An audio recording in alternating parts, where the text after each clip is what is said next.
Hey there, friends and followers. So we finally found ourselves having crept out of 2022.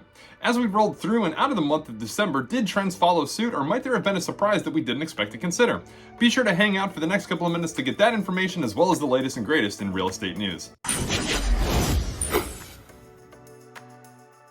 So yes, as always, welcome back. So if there's anything that can stand out and be said about real estate in 2022, it should be that it was just as unpredictable as the year before it. With sales peaking in last January, interest rates caused ultimately a choke and a stalling in activity as well as sales for the remaining 11 months out of the year. According to the National Association of Realtors, all regions throughout the country experienced a month-over-month decline in sales activity as we've crested over into the new year.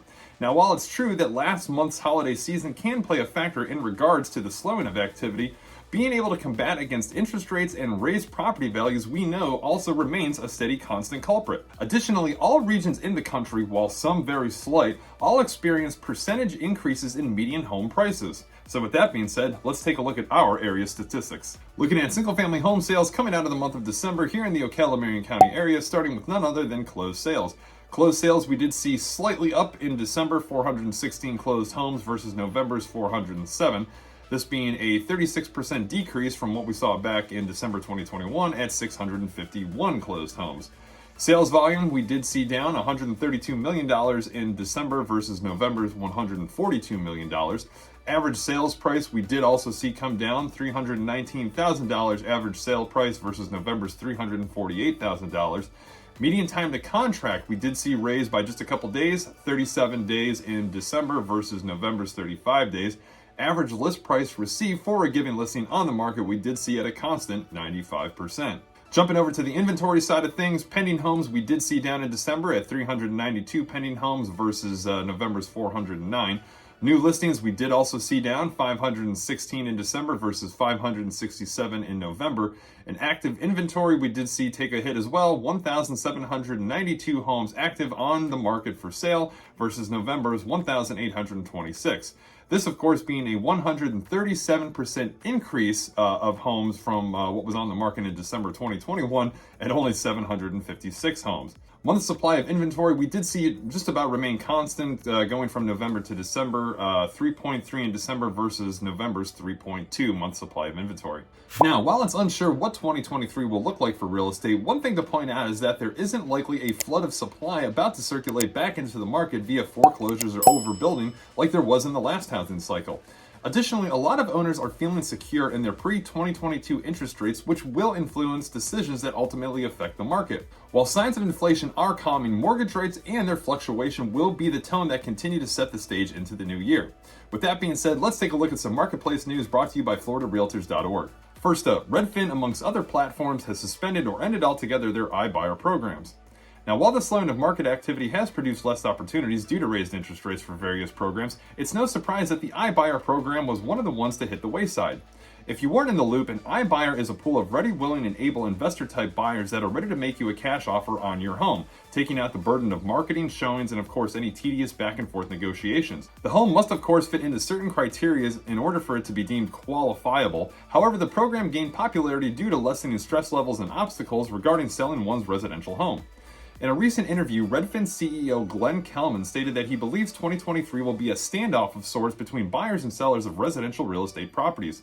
With many individuals who took advantage of the low interest rates provided by the 2020 and 2021 year, he also goes on to state that it's possible a lot of inventory will remain locked up. Because of the removal of the program, it also led Redfin to cut back on employees. As much as up to 30% of their workforce was laid off last year in an effort to make this adjustment. Redfin isn't the only one. Zillow has since ended its acquisition department and Zillow Offers division, and Opendoor has made similar adjustments in their workforce. Second up, the Consumer Electronics Show in Las Vegas boasted the next wave of home technology integration.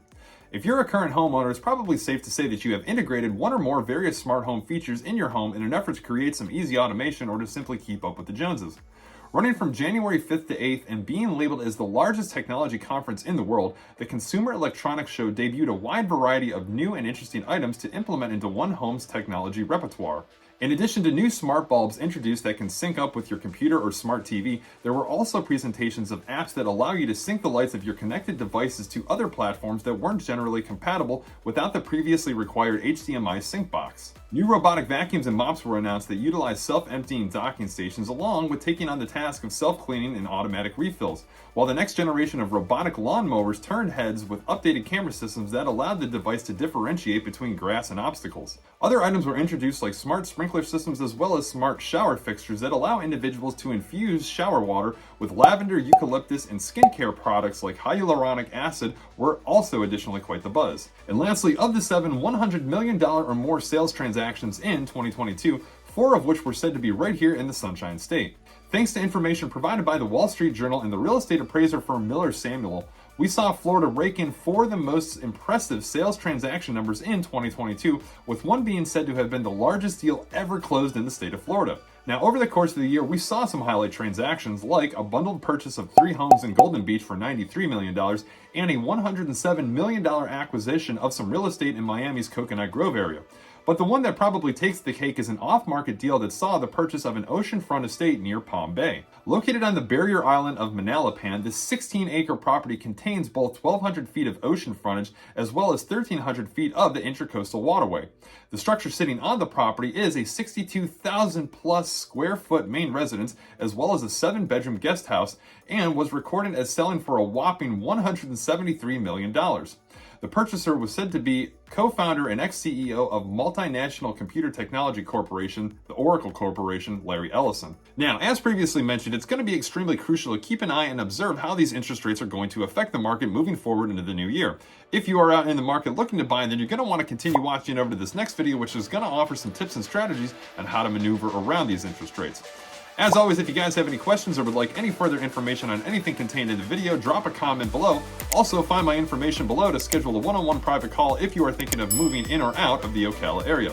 Be sure to like and subscribe to the channel when great videos like this are released. As always, thanks for tuning in and checking them out. We'll catch you guys on the next.